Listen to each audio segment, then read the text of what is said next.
সিরাজগঞ্জের উল্লাপাড়ায় double murder মামলায় 4 আসামিকে মৃত্যুদণ্ড ও 8 আসামিকে যাবজ্জীবন কারাদণ্ড দিয়েছে আদালত। দুপুরে সিরাজগঞ্জের অতিরিক্ত জেলা ও দায়রা জজ আদালতের বিচারক মোহাম্মদ মাহবুবুর রহমান এই আদেশ দেন।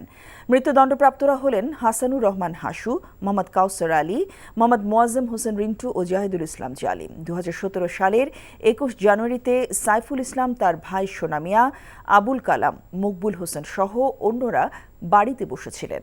এ সময় আসামি হাসানুর রহমান হাসুর নেতৃত্বে অন্য আসামিরা তাদের উপর হামলা চালায়। এতে চিকিৎসাধীন অবস্থায় মকবুল হোসেন ও সাইফুল ইসলামের মৃত্যু হয়।